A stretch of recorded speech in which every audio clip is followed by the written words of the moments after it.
Olá, meu nome é Patrícia Mendes, esse é o podcast Segunda Chance. Nós estamos aqui em meio aos estudos do livro Viagem ao Sobrenatural. Este livro pertence à Casa Publicadora Brasileira e seu conteúdo pode ser encontrado em livro físico, tanto ele como outros títulos no site cpb.com.br. Todos os direitos desta gravação pertencem à Casa Publicadora Brasileira. Capítulo 8, o estudo de segunda-feira. Fui apresentado à sua esposa e depois de conversarmos alguns minutos, Cyril mencionou que ele queria explicar seu vínculo com a Igreja Adventista do Sétimo Dia. O tempo não havia permitido que ele entrasse nesses detalhes lá no local de trabalho.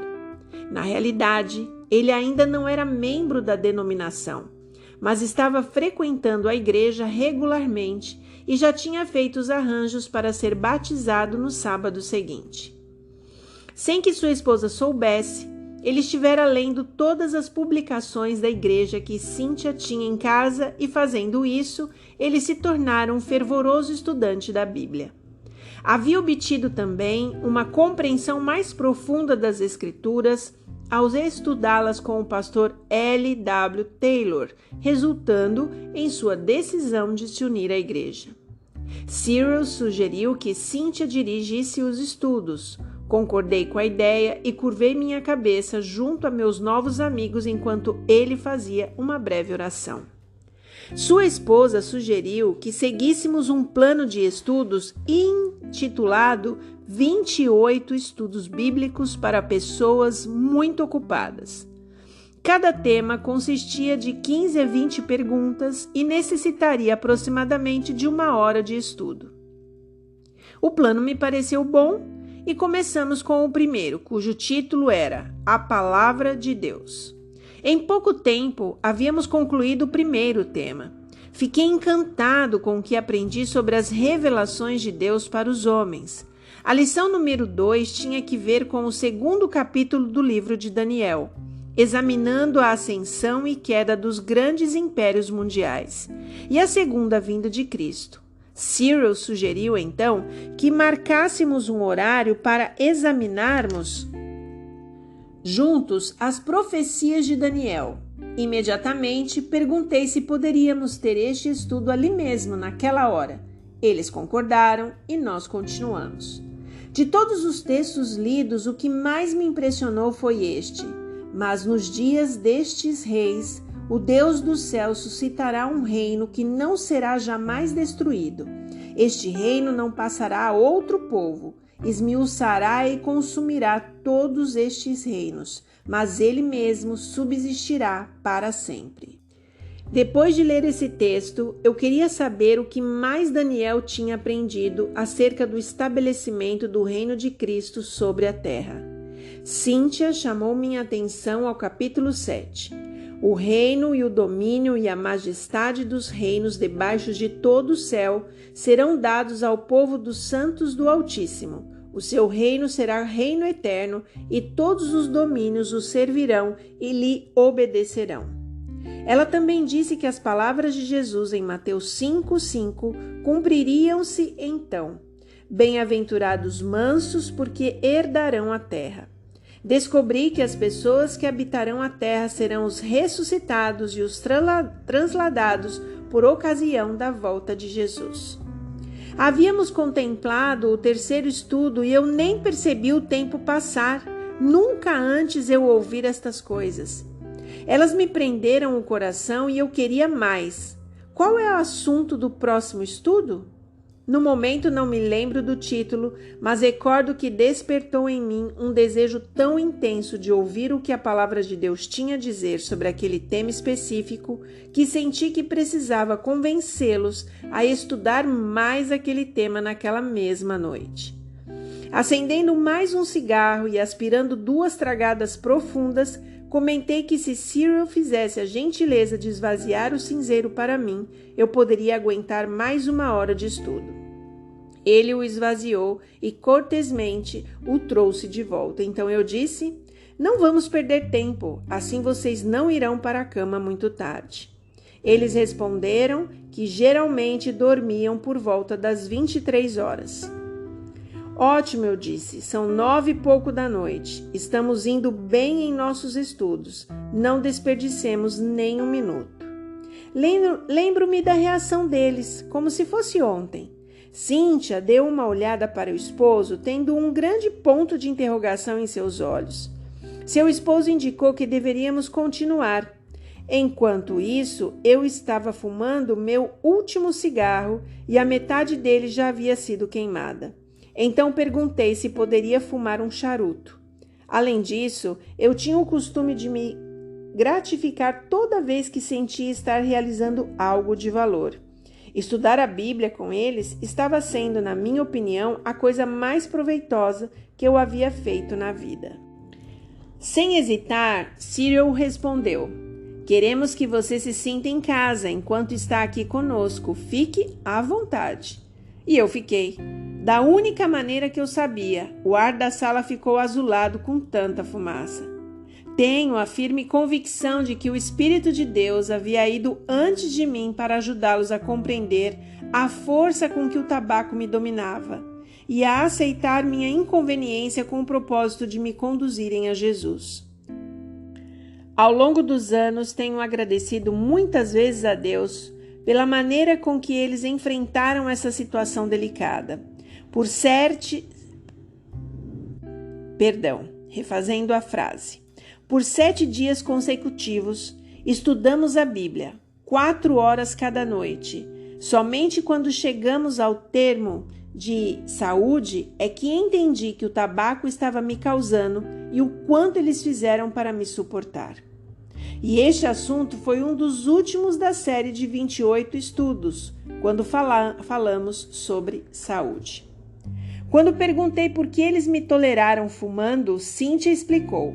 Nós estávamos felizes em sua companhia e quando após a primeira noite de estudo você manifestou o desejo de voltar, Cyril e eu resolvemos que mesmo que nossa vida fosse encurtada uns 2 anos por causa dos seus cigarros, não nos importaríamos desde que você estudasse a palavra de Deus e se tornasse um seguidor de Jesus.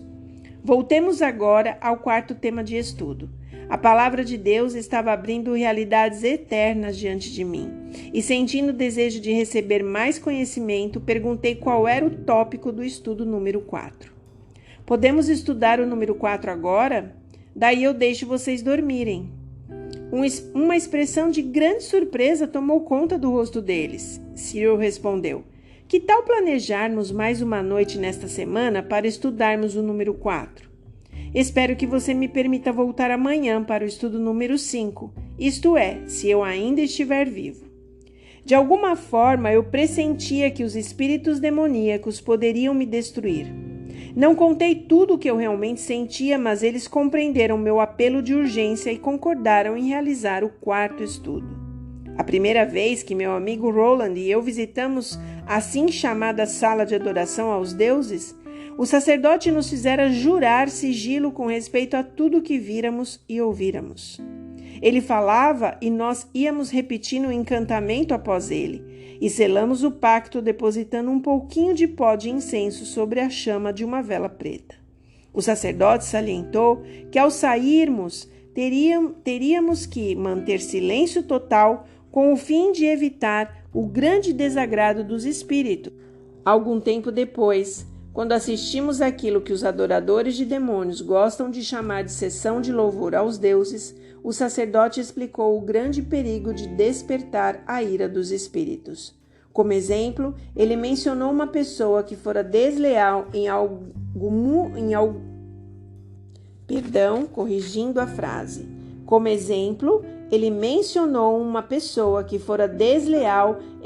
que muitos poderiam considerar de pouca importância. Apesar dele morar em um prédio considerado à prova de fogo, os espíritos queimaram o edifício com tudo o que havia dentro dele, inclusive o traidor e a sua esposa. George nos contou que havia conhecido este casal. Em outra ocasião, os espíritos passaram 1 hora inteira atormentando um membro infiel em sua residência. Eles lançaram com grande força todos os pertences da casa contra as paredes, reduzindo grandes peças do mobiliário a pedaços.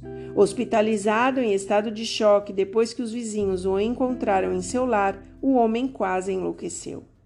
Com essas experiências gravadas na mente, foi natural considerar as horas de estudo como um bônus, e isso me levou a pressionar Cyril e Cynthia pelo quarto estudo. A ousadia com que me aventurei a estudar a Bíblia sob tais condições não foi o resultado de esforço humano, mas o resultado direto de ser alimentado naquele dia pela palavra de Deus, a palavra operante. A palavra de Deus é vida. Ela tem o poder de motivar uma pessoa a ponto de ousar desagradar o príncipe das trevas. Deus queria que eu ouvisse as grandes verdades da sua santa palavra, e isso se tornou realidade. Os espíritos de demônios não tiveram como impedir que isso acontecesse. Quando terminamos o quarto estudo, marcamos um novo encontro às 19 horas da noite seguinte. Antes de sair, sugeri que Cyril lesse um dos versos da Escritura e fizesse uma pequena oração. Ele abriu a Bíblia no livro dos Salmos. Deus é o nosso refúgio e fortaleza, socorro bem presente nas tribulações. Portanto, não temeremos, ainda que a terra se transtorne e os montes se abalem nos seios dos mares, ainda que as águas tumultuem e espumejem e na sua fúria os montes se estremeçam. Eu estava para sair, já com a mão na maçaneta da porta, quando me ocorreu perguntar quais os assuntos dos próximos estudos. Um deles seria o estado dos mortos. Ao me despedir dizendo boa noite, a sensação que tive foi que mal poderia esperar até o horário combinado para o próximo estudo.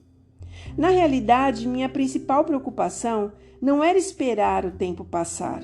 Eu estava no bonde enquanto me dirigia para casa e me perguntava se ainda estaria vivo no dia seguinte, terça-feira, às 19 horas.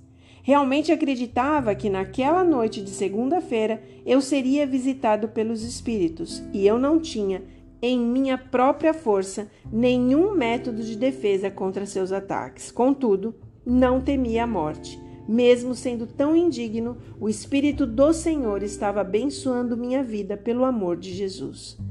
Quando me deitei, as palavras da Escritura que Cyril havia lido voltavam constantemente à minha mente. E o próximo fato que me lembro foi o toque do alarme do meu despertador, terça-feira de manhã. Era hora de levantar e sair para o trabalho. Até hoje, as palavras do Salmo 46 significam muito para mim, porque me ajudam a olhar para cima, para Deus, o manancial da vida, a fonte de todo o poder. Por mais sombras e desesperadoras que sejam as perspectivas, Ele pode operar uma mudança maravilhosa para livrar os desamparados das mãos do destruidor. Fim do capítulo 8. Bom, vocês viram que em alguns momentos aqui eu gaguejei, porque a emoção da leitura, ela é real, né? Eu estou lendo, estou vivenciando isso na minha cabeça, como aconteceu, então eu peço perdão novamente para vocês, porque às vezes eu dou uma gaguejada e posso até atrapalhar o raciocínio de vocês, mas sempre é com a sensação de choque, né? Diante de fatos tão fortes que foram vividos, né, por esse personagem no livro. Essa história é verdadeira e a gente fica com a lição deste capítulo do seguinte: quando uma pessoa tem sede de Jesus, ela vai tentar encontrá-lo de qualquer forma. E o que me impressiona é que esta sede ela é tão forte, tão poderosa, que as pessoas elas não desejam mais estar distante de Jesus, custe o que custar. A outra impressão muito grande que esse capítulo deixa para mim é o quanto é importante as promessas de Deus na nossa vida. Toda vez que você ler a palavra de Deus, você precisa interiorizar esta palavra no seu coração e na sua mente, porque ela fornece fé para a sua vida, coragem.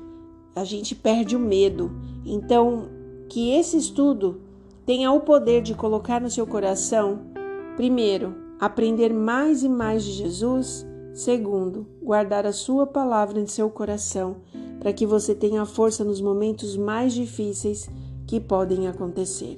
Vamos fazer uma oração? Querido Deus, nós te agradecemos muitíssimo, porque existe a palavra do Senhor, porque também existem pessoas dispostas a ensinar a tua palavra e porque a tua palavra faz diferença na nossa vida. Por favor, Deus, nos ensina a interiorizar a tua palavra no nosso coração, para que nossos temores, nossos medos, as nossas preocupações, as nossas ansiedades possam se dissipar em tuas mãos. Nós pedimos isso em nome de Jesus. Amém. Que Deus te abençoe.